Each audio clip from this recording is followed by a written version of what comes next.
어떤 우리가 공기질을 이야기할 때 두 가지 개념을 많이 사용하는데 앰비언트 에어와 인도어 에어. 앰비언트 에어는 사람이 생활하고 있는 그런 지표면에서 우리가 뭐 비행기를 타지 않으면 뭐 등산을 한다거나 이럴 때 몇 킬로미터 올라가는 그 하여튼 10km를 넘기는 대륙간을 넘어가기는 어렵죠. 그래서 사람이나 생물이 생활하는 위치에서 맞닥뜨리는 공기를 앰비언트 에어라고 하고, 우리말로는 환경권 대기.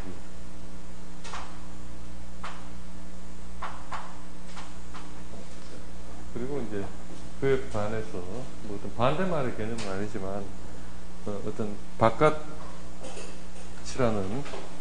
개념에 반해서 바깥이라는 의미로 쓰는 이제 아웃도어에 대비해서 인도어에 실내 환경을 따지게 되는데, 이런 게 이제 가장 큰 이슈가 된 게 대부분의 사람들은 생활 때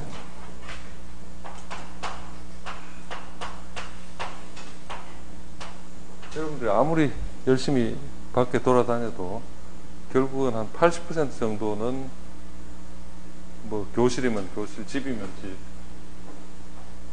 실내에서 생활해야 되겠죠.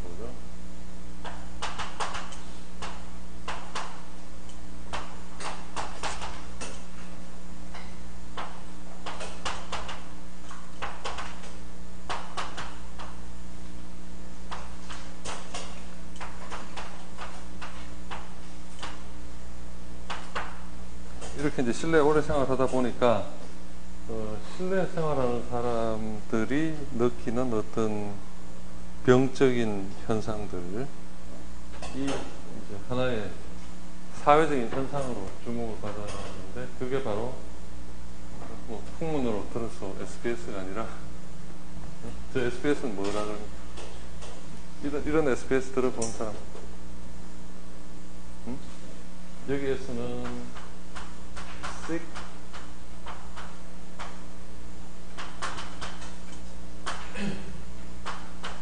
마지막 S가 뭘까?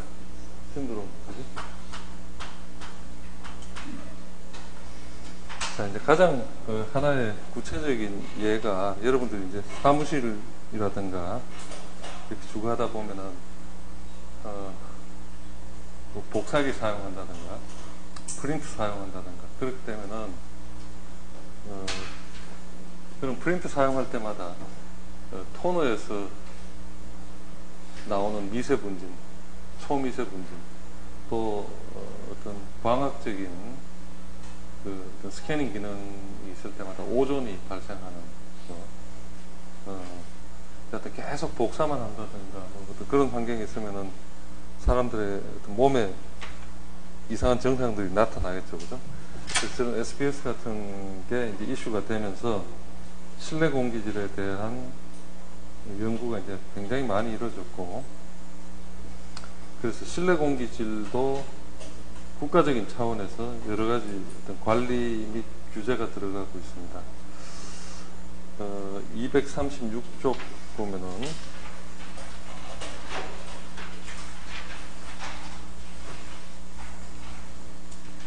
(8.1.2에) 실내 공기질의 관리 목표에서 관리의 목적은 실내 공기에 노출되는 일반 대중의 건강을 유지하는 데 있다.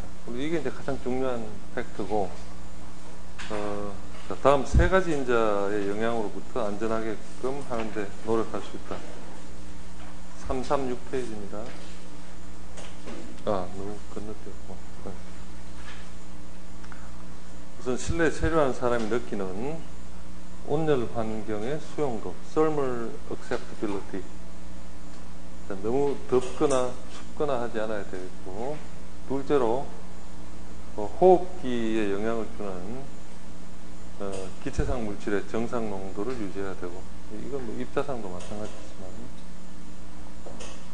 셋째로 오염 상태의 공기가 건강상 문제 및 불쾌한 냄새를 유발하지 않도록 제거하고 환기시키는 과정을 포함해야 된다.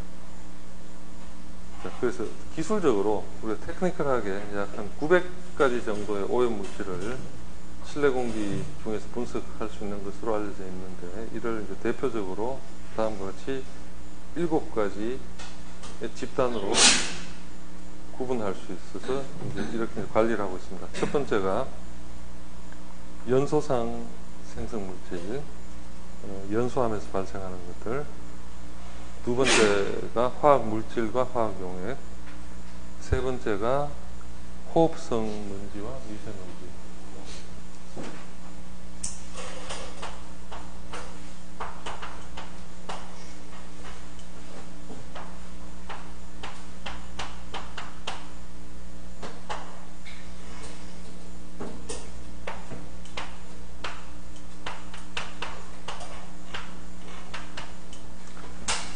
사람이 기관지에 직접 침투할 수 있는 영역의 분진, 그러니까 PM2.5, PM10 이런 부분이 되고,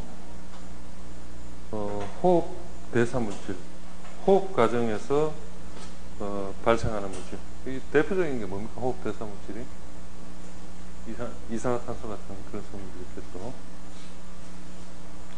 그 다음에 또 생물성 물질, 이건 또 뭐죠?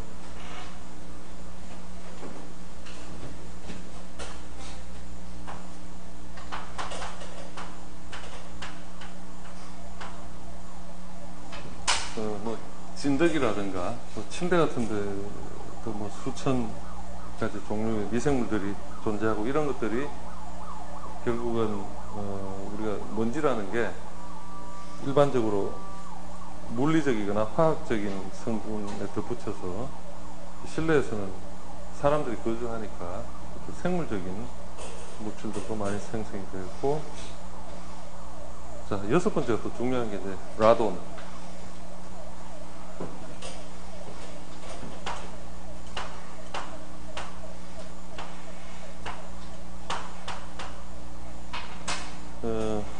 우라늄, 소리움 뭐 이런 것들이 이제 방사능 분해를 해서 발생하는 물질들인데, 이 라돈이 근데 왜 나쁘다는 거죠? 왜 나빠? 일단 폐암의 직접적인 원인이 되기 때문에 이런 게 많으면 문제가 되죠. 우리나라는 아직 뭐 최근에 이제 텔레비전 같은 데서 방송이 되는데, 미국에서는 이런 거에 대해서 이제 굉장히 사람들이 좀 과민한 반응을 보이는데, 특히 주거 형태가 미국은 개인 집들이 많고, 그런데 이제 지하실 공간 같은 게 크게 들어오죠. 그러면 이 라돈이 뭐 토양에서 만들어져서 좀 밀폐된 공간에 계속 누적이 되니까 그런 사람들에게 이제 폐암 같은 게 많이 걸립니다. 그래서 미국은 슈퍼마켓 같은 데 가면은 라돈 측정하는 키트를 팝니다. 5불 주고 사서 자기 집에 라돈이 얼마나 많은가, 뭐 너무 많으면 뭐 집수리를 한다든가 그런 조처가 들어갈 정도로. 그리고 이제 7번이 냄새 물질들. 자, 이러한 오염 물질들은 불쾌감을 유발함과 동시에 다양한 증상을 야기할 수 있고, 결국 그 SBS를 유발해서 두통, 현기증, 메스꺼움, 졸음, 눈 자극, 뭐 여러 가지 증상을 유발한다. 자, 이런 현상의 원인이 어떤 실내 오염이라는 걸 깨우치게 된 게 70년대, 80년대에 사람들이 공기에 대한 연구를 또 많이 하면서 이걸 이제 하나의 사회적인 현상, 환경학적인 현상으로 분류를 하게 됐죠. 337조 실내 공기 오염의 발생원에서 이 표 8-1을 보면은 일반 실내 환경의 주요 발생원 및 오염 물질 해서 이 건축 자재, 특히 이제 중요한 게 폼알데하이드,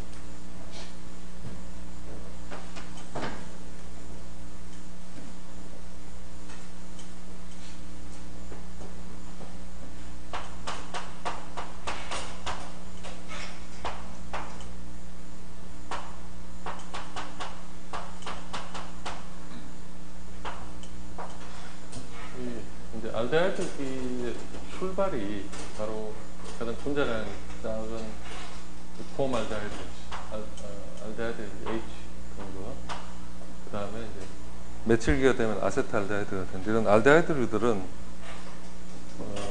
이게 이제 뭐 메칠기가 더 붙어서 더 무거운 쪽으로 이제 내려가겠죠, 그죠? 근데 저는 알데하이드기들은 일단 첫 번째 폼알데하이드도 그렇고 아세트알데하이드도 그렇고 대표적인 발암 물질로 알려져 있고, 두 가지 알데하이드의 가장 큰 차이는 폼알데하이드는 실내 오염 물질, 아세트알데하이드는 이제 악취 물질, 이렇게 차별화가 되는데,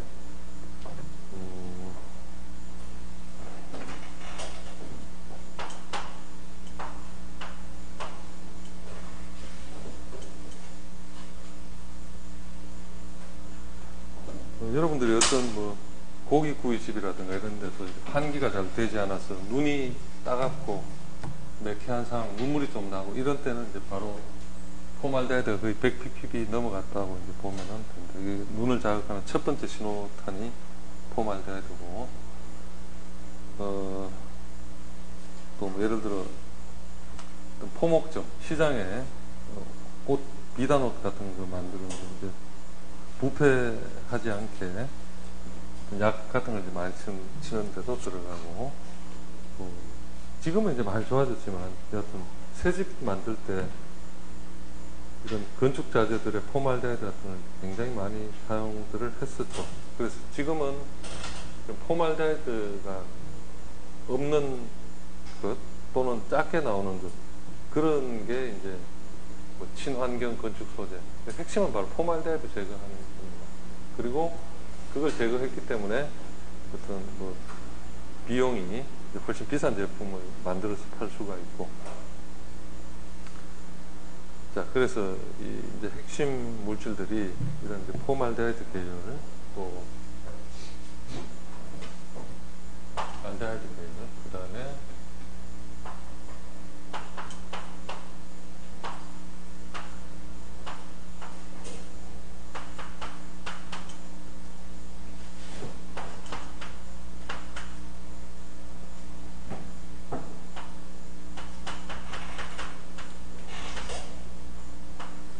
실내 오염 물질의 핵심이 이런 폼알데하이드 말고는 벤젠, 톨루엔, 자일렌, 이걸 합해서 BTX라고도 하고, 여기다 하나 더 끼워 넣어서 에틸 벤젠을 넣으면은 BTEX라고 하고, 이런 물질들은 주로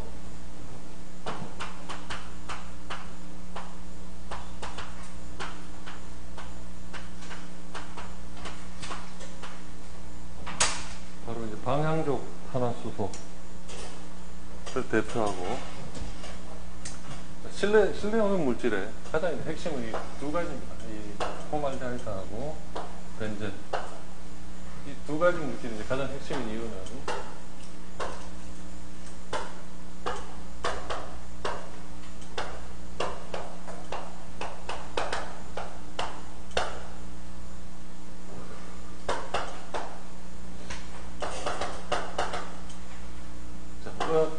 과학적으로 사람이 바닥에 노출되면은 그 바람을 일으킨다는 칼슘노전으로 분류되기 때문에 그렇죠.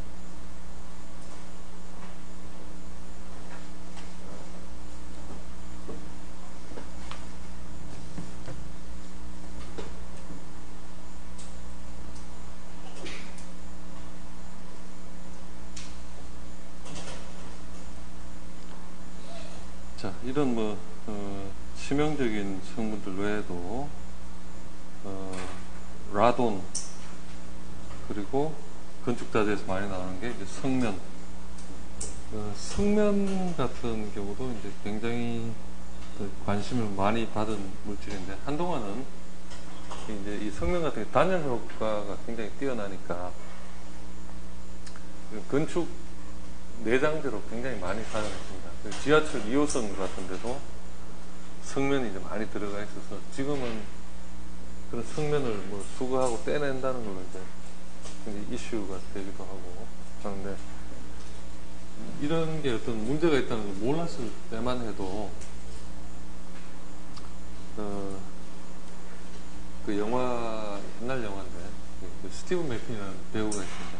영화 파피옹이라는 영화가 있어요. 이 사람이 굉장히 카 레이싱을 좋아해서 워낙 이제 그런 거 자주 하다 보니까 성면, 그 카레이서들이 주로 성면으로 만든 옷, 자동차 사고 나서 불나거나 하고 자기 보호하기 위해서 그런 옷을 입었는데, 그걸 많이 착용하다가 성면 때문에 폐암 걸려서 이 성면의 어떤 가루 같은 게 바로 이제 폐로 들어가면 진폐증 일으키게 되니까 그것 때문에 폐암 걸렸다고 하고, 그래서 하여튼 이런 성면을 이제 다 걷어내는 게 추세인데, 아직도 뭐 중국이나 이런 데서는 또 뭐 건축자재로 성면을 사용하는 경우도 있다고 합니다. 그래서 이걸 하여튼 어떤 사회적인 이슈가 되기도 하고 있고. 자, 그 다음에 취사 및 난방 연료의 연소, NO2, CO, CO2 먼지 등, 특히 이 취사 활동에서 중요한 게, 취사나 난방 연료 중요한 게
자동차 구장에 가서 좀 연소에 대한 부분을 좀 깊이 있게 공부하겠지만, 그냥 일반적인 상식으로 우리가 어떤 사람들이 난방을 하기 위해서 뭐 보일러를 사용한다든가 또는 뭐 음식을 조리한다든가 모든 활동에서 연료가 사용이 되죠, 그죠? 특히 이제 가장 단순하게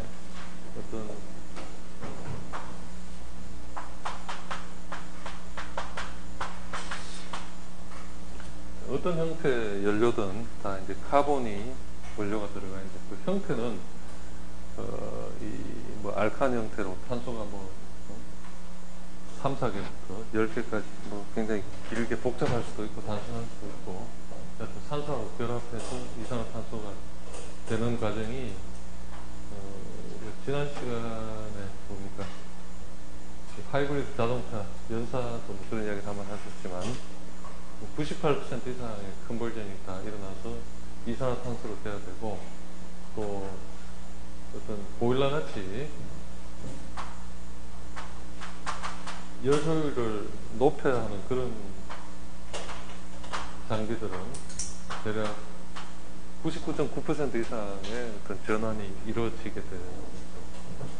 이런 전환이 이루어지지 않는 부분은 뭐가 됩니까? 바로 어떤 맥시멈 전환이 됐다 쳐도 0.01%는 전환이 되지 않는 부분이 일산화탄소. 0.01%라는 게 ppm으로 따지면 이게 몇 ppm이죠?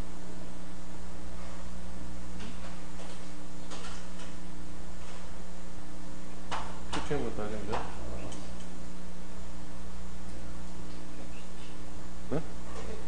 100입니까? 자, 하여튼 수백 단위의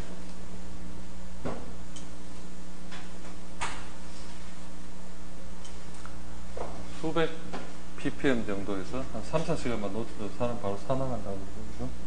그래서 기본적으로 어떤 그 연소 효율이 아무리 높아도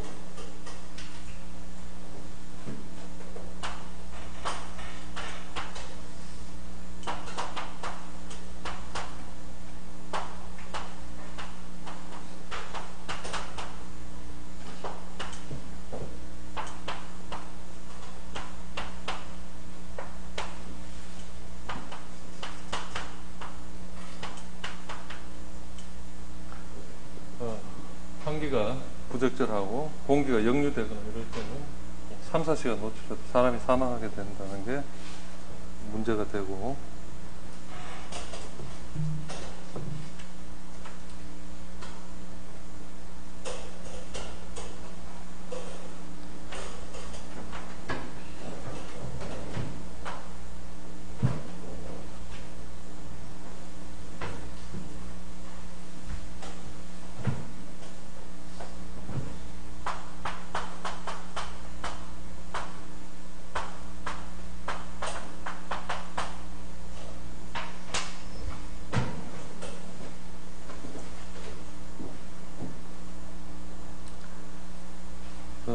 자, 세 번째 중요한 발생원이 사람의 활동, 특히 뭐 사람이 움직이니까 먼지 같은 게 자연스레 발생하겠고, 그 다음 중요한 게 학문적인 용어로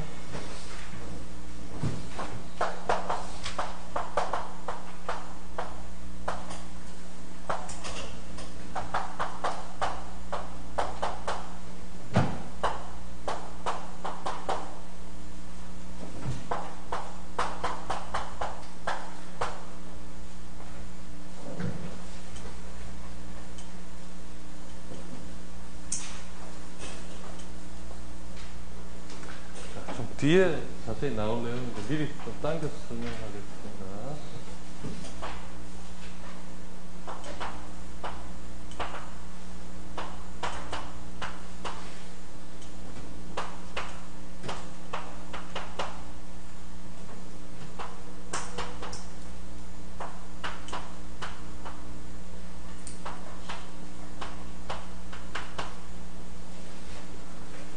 뭐 1학기 때도 이런 내용은 상식적으로 이 책 앞부분 공부한 사람들한테 이야기를 한 적이 있는데,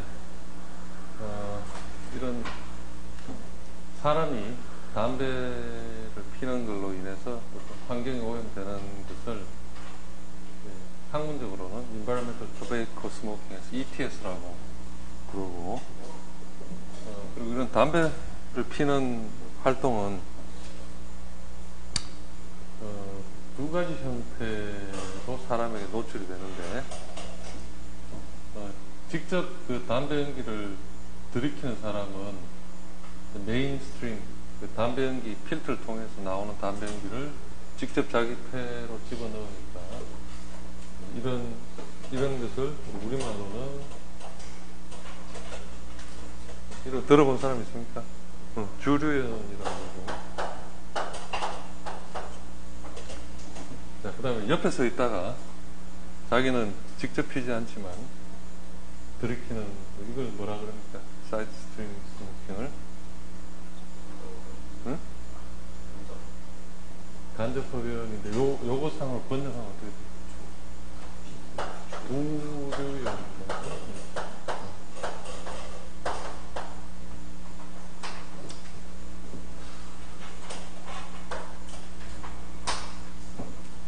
근데 약간의 과장일 수도 있지만 사람들이 이제 막 이야기하기를 간접 흡연이 직접 흡연보다 더 나쁠 수 있다 이런 이야기를 하는데, 그게 말이 되는 이야기입니까? 응? 아무래도 직접 피는 사람이 더 해롭지 않을까? 어떻게 그런 말들 들어본 적 있습니까? 간접 흡연이 더 나쁘다는 식으로. 근데 그게 가능할 것 같아? 근데 왜 그럴까?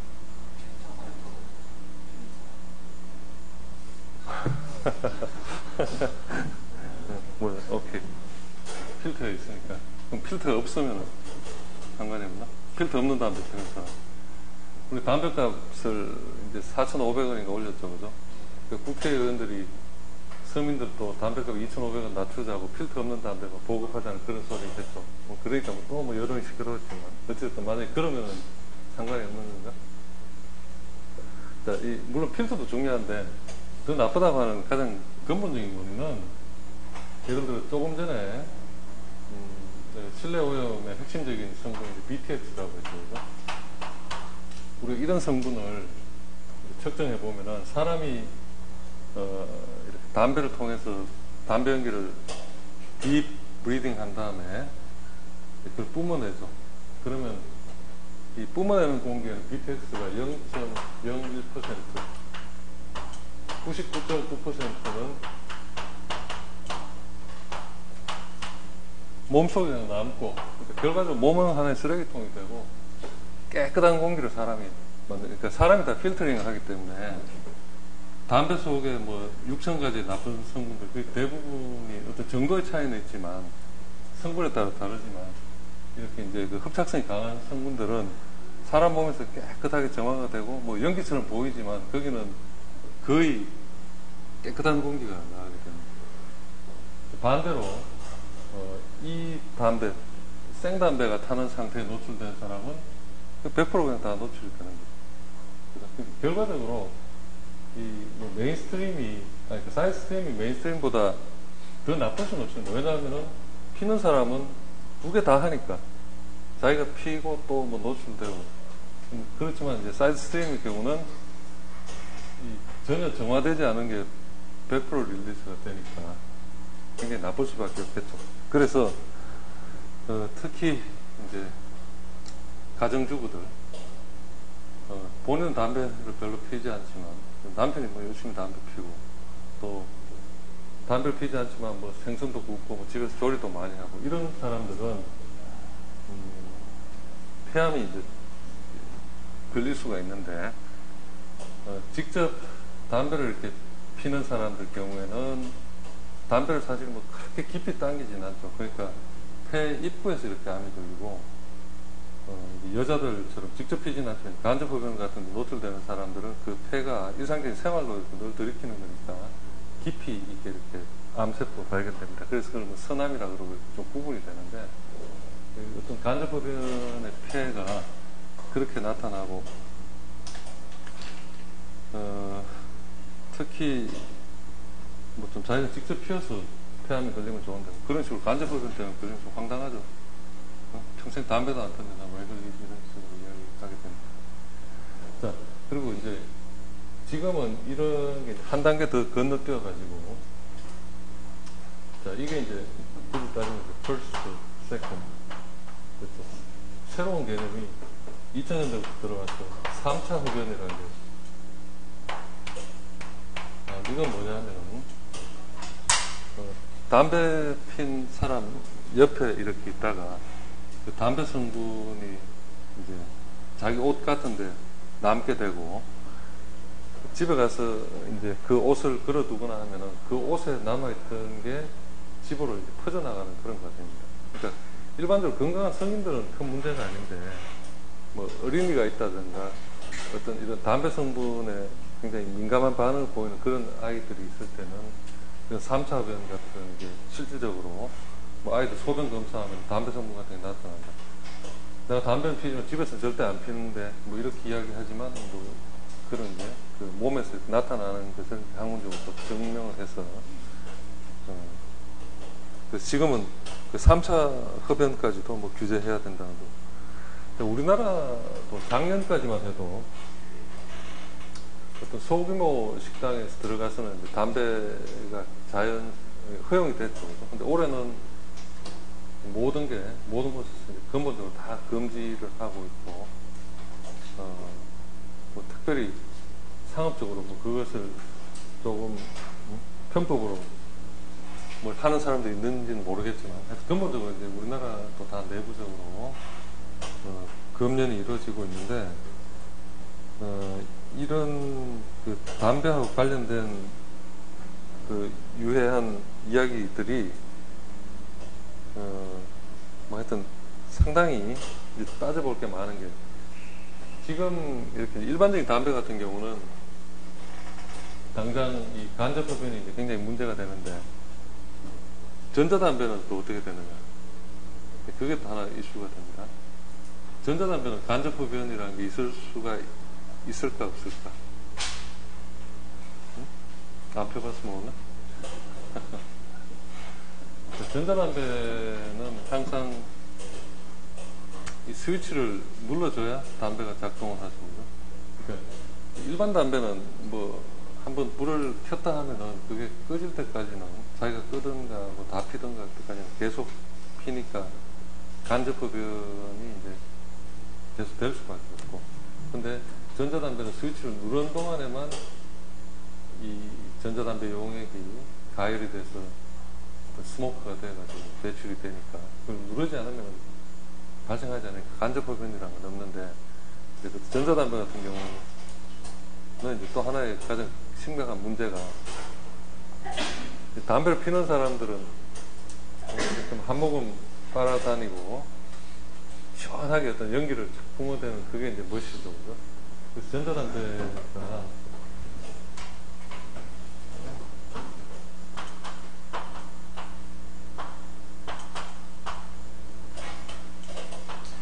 사람이 먹어도 뭐 괜찮아요. 글라이콜이나 글라이스트롤 이런 성분으로 이제 바탕으로 해가지고 만드는데, 이런 성분들이 가열하면은 이 성분들이 포말데하이드로 변형이 되어있습니다. 그게 이제 하나의 큰 문제인데, 자, 이걸 담배를 멋있게 피기 위해서 그 볼티지를 조절하는 담배가 있습니다. 보통 이제 한 3V 정도에 사용하는데, 이걸 한 5V 정도로 올리면은 연기가 시원하게 나오거든요. 엄청난 연기가 나오는데, 그 정도 연기를 많이 만들기 위해서 이제 고온으로 처리해주면은 포말데하이드가 아까 위험한 수준이 얼마라고 했죠? 한 100ppb 정도로 확 올라가게 됩니다. 그래서 멋있게 피는 것도 좋지만 이제 그게 그렇게 필수록 치명적입니다. 아직 이제 법이 없어서 그걸 뭐 마음대로 멋있게 이렇게 피는 걸 많이 하고 있는데, 조만간 이제 법이 들어가서 그런 볼티지를 얼마 이상 올리지 못하게 하려고 하는 게 이제 우리 연구실에서 그런 걸 연구를 하고 있는데, 여하튼 누가 이렇게 주변에 전자담배 피는 친구가 멋있게 피려고 이렇게 볼티지 올리려고 하는 그런 게 좀 많이 생겼어요.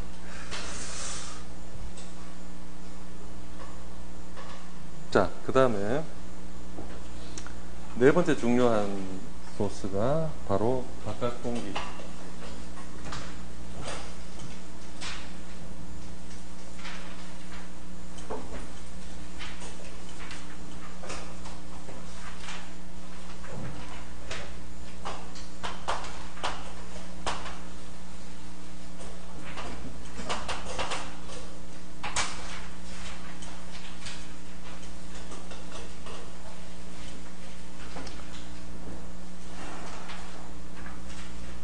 일반적으로 사람들이 실내에 계속 있으면 이산화탄소라든가 이런 게 올라가니까 어지러워지기도 하고, 그 이산화탄소 1000ppm 넘어가고 그러면, 그래서 가장 보편적인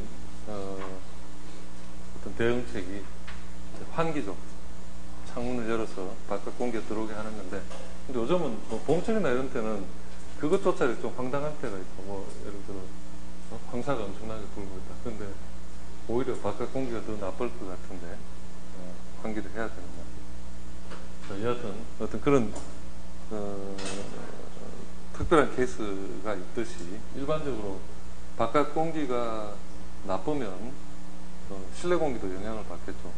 자, 그러나 이제 그런 경우는 특별한 케이스고, 보편적으로는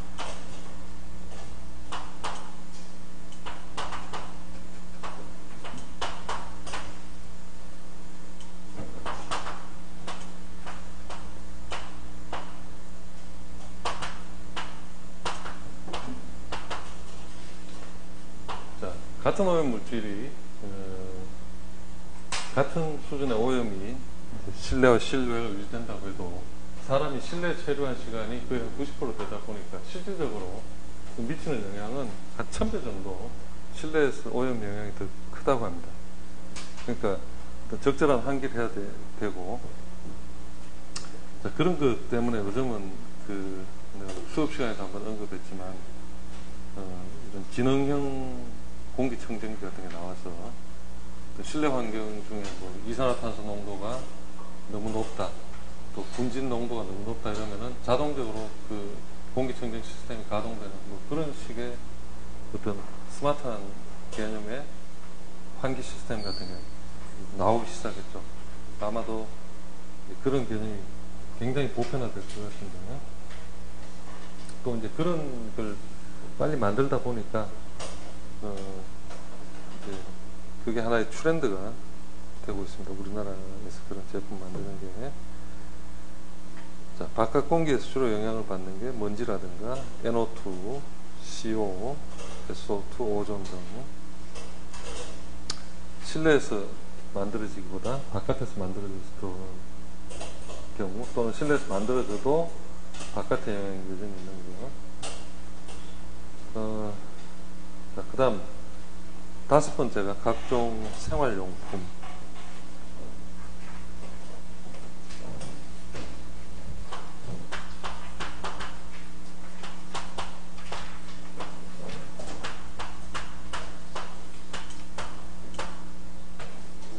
생활용품 중에 표현을 굉장히 애매하게 썼는데 뭐 미생물성 물질, 비오시 등 생활용품 중에서 실내 오염에 가장 크리티컬한 게 어떤 게 있습니까? 바로 스프레이 프로덕트 같은 거요.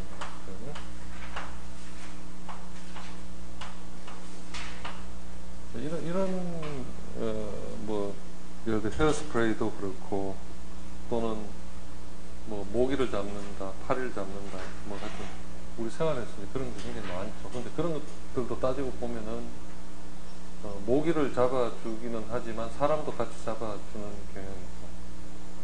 그러니까 그 뭐 어린이들 같은 경우 그런 게 너무 심하게 노출된다든가 하면은 일종의 뭐 농약 성분 같은 것도 있고, 하여튼 그런 걸 많이 뿌리는 게 실내 오염에도 영향을 미치는. 자, 그 외 기타로 소음, 악취, 비전리 방사선, 전리 방사선, 방사선 물질들에 대한 영향. 자, 338쪽으로 가서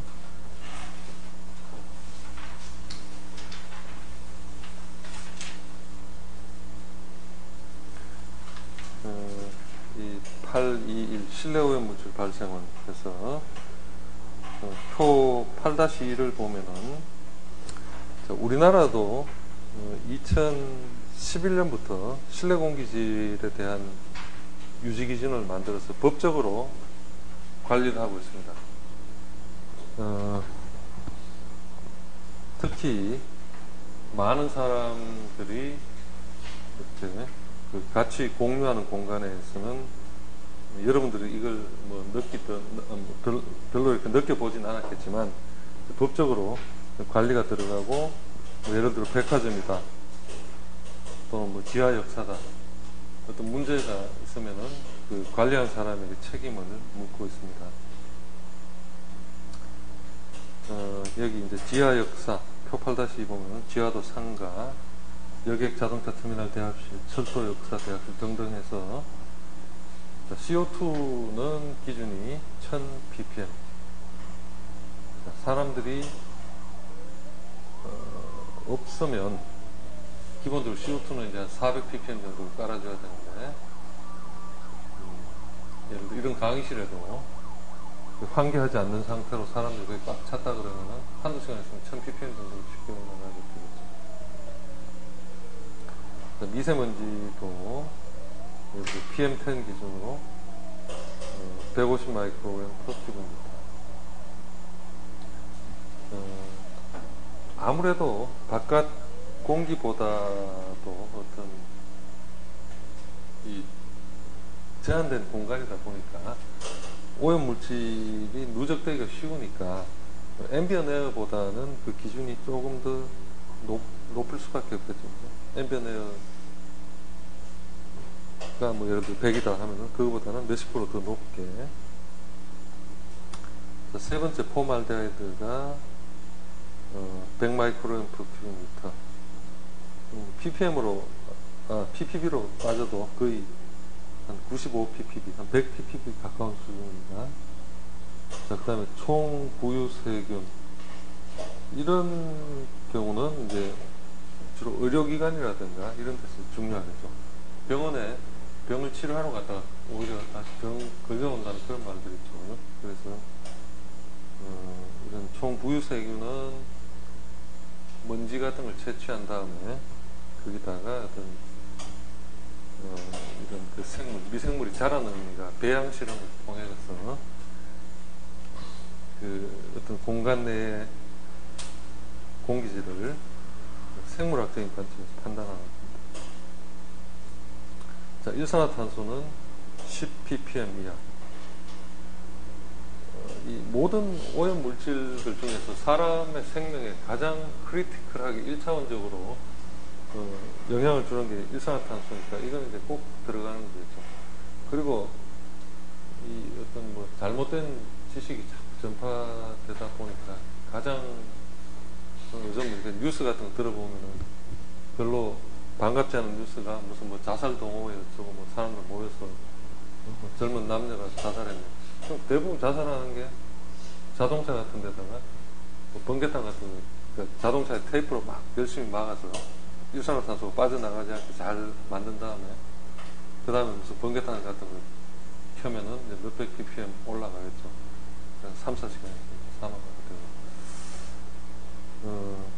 그게 뭐 하여튼 본인이 모르고 어떤 뭐 캠핑 같은 걸 갔다가 예전에 뭐 강원도에서 이렇게 뭐 사고 난 거 보면은 그 우리가 천으로 만든 텐트지만 거기도 이렇게 환기가 되게 구멍이 다 뚫려 있는데 가져온 짐 같은 거 다 쌓아서 그 구멍이 막혀 있고 뭐 내부에서는 연료 같은 거 빼다 보고 그리고 잤다. 그러면 이제 그렇게 사망으로 연결되고. 여하튼 어떤 총이나 칼이 오가지 않는 그런 상황에서 사람들이 어떤 부지불식간에 사망하는 가장 큰 원인이 바로 일산화탄소가 되겠습니다. 자, 그 다음에 이런 그 오염물질의 기준이 표 8-3에 더 확장되어 있는데 표 8-2하고 같은 내용입니다. 오염물질만 더 확장이 되어 있고 NO2 같은 경우도 0.05 ppm 이하. 실내 주차장 같은 경우는 자동차가 이런 거 많이 뿜어내니까 상대적으로 기준이 더 높을 수밖에 없겠죠. 라돈의 경우는 이 단위가 방사능 물질이다 보니까 파괴되는 걸 감안해서 베커럴 이런 거 단위 BQ 148 이하. 그러니까 이 뭐 일종의 리트머스 시약 시험지 같이 미국 사람들은 이런 그 pH 측정하듯이 라돈을 측정해서 그 집안 관리를 하고 있습니다. 자, TBOC.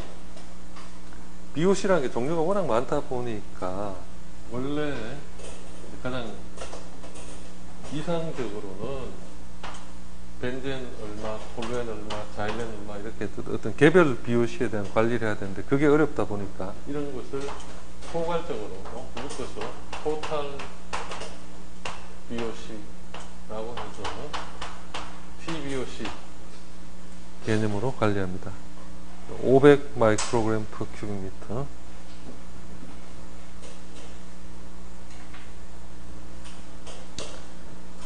자, 그리고 성면은 1cc 1mm의 공기 안에 0.01배 이하. 오존은 60 ppb 0.06 ppm이니까 60 ppb가 되고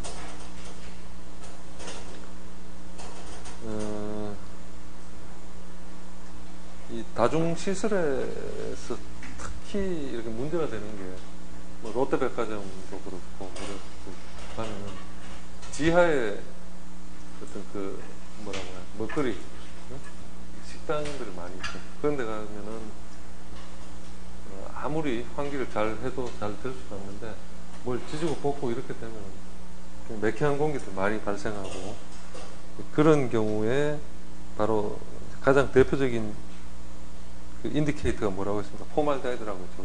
그런 게 측정하면 100 정도가 쉽게 넘어가는데 아직 그런 관리가 좀 뭔가 하고 있기는 한데 좀 철저히 안 되는 경우를 많이 보게 됩니다. 자, 그리고 이제 340쪽 가서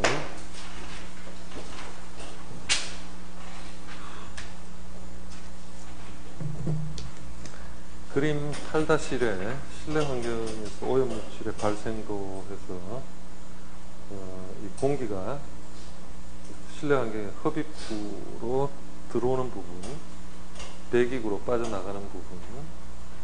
자, 근데 그 내부에서 보면은 사람이 들이키는 부분, 또 화학 반응하는 부분, 이 표면 증발에 의한 방출, 주로 이제 라돈 같은 게 어떤 표면 증발에 의해서 방출이 되고, 또 들어왔다가 싱크 효과, 흡착이나 탈착으로 집 내부에서 사라지는 부분들, 그리고 실내에서 우리가 뭐 모델링한 차원하고는 훨씬 작지만 확산이나 이동하는 그런 것, 또 화학 반응. 그러니까 실내라는 환경도 따지고 보면은 어떤 그 화학적인 오염 현상이 굉장히 다양하게 일어나고 있죠. 그래서 점점 어떤 여러분들의 삶이 지금은 어떤 학교 다니고 뭐 사회적인 활동 많이 하지만 어떤 사회적인 트렌드가 뭐 나중에 직장에 가도 뭐 재택근무도 많이 하고 실내 생활을 자꾸 많이 하다 보니까 내가 이런 그 대기오염을 처음 공부할 때는 이런 뭐 실내 오염이라는 게 무슨 학문인가 그냥 뭐 그냥 바깥에서 하는 거 안에다 가져다 보면 그게 그거지 이렇게 생각했는데 지금은 전혀 그렇지가 않고 우리 생활에 이런 부분이 너무 중요하다 보니까 이것 자체가 하나의 좀 일종의 블루오션 같은 그런 게 많습니다. 어떻게 하면은 이 사람의 90%, 80%의 생활을 실내에서 하니까 정말 안전하고 좋은 실내를 만들어냐 뭐 어떤 그런 아이템이 앞으로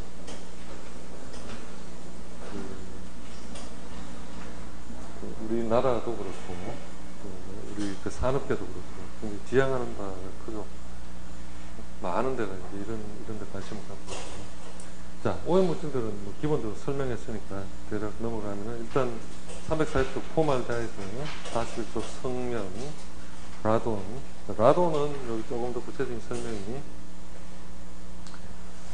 레이단 222는 지구상에서 발견한 70여 가지 자연 방사성 물질 중 하나에 속한다.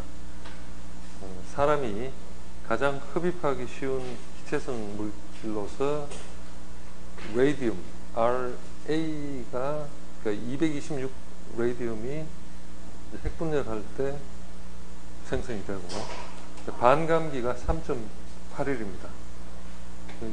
다른 걸로 넘어가게 되죠. 여하튼 이런 게 이제 폐안에 들어가게 되면은 폐암의 직접적인 원인이 된다는 거죠. 그래서 위험하고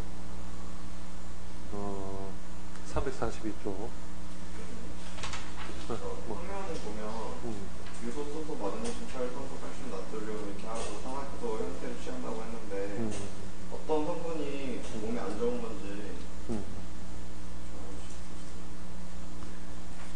자, 성면도 그럼 잠깐만 더 봅시다. 이게 우리가 뭐 일반적으로 성면 그러는 게 하나가 아니라 이제 종류가 굉장히 다양한데 그 밑에 보면은 뭐 사문석, 각섬석 뭐 여러 가지가 있죠, 그죠? 이런 물질이 우리한테 이제 해로운 게 어떤 케미컬한 측면도 있겠지만 구조가 어떤 그 사람 폐 안에 들어가면은 계속 잔류하는 그런 문제들. 성면은 그 다음 단락 작은 입경과 너비에 대한 길의 비율이 매우 큰 특성을 보이고 강도와 굴절성이 매우 높아서 일단 되게 실처럼 잘려져 있는데 이렇게 뭐 길게 나와서 직경을 가는 거.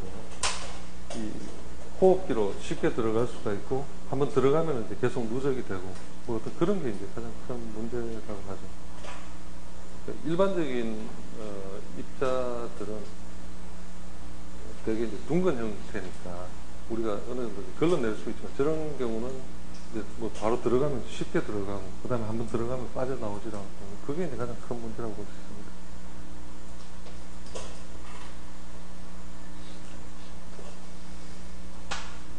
여하튼 어떤 때는 뭐 사람들이 성면을 인위적으로 뭐 지하철 공사하는 데 쓰고 뭐 그런 게 문제지만 어떤 데는 가면은 시골에 어떤 거 보면은 그 지역 자체가 성면이 무지무지하게 많이 내장이 돼 있어서 지역 주민들이 막 그 수명이 막 40대 되면 거의 다 막 사람들 폐암 걸리고 죽고 뭐 이런 걸로 뭐 얼굴도 나고 했는데 그런 곳은 뭐 사람들을 집단 이주를 시킨다든가 또는 그런 성면을 뭐 제거한다든가 뭐 그런 조처도 하고 하여튼 굉장히 위험한 그런 그거 보면 되겠습니다.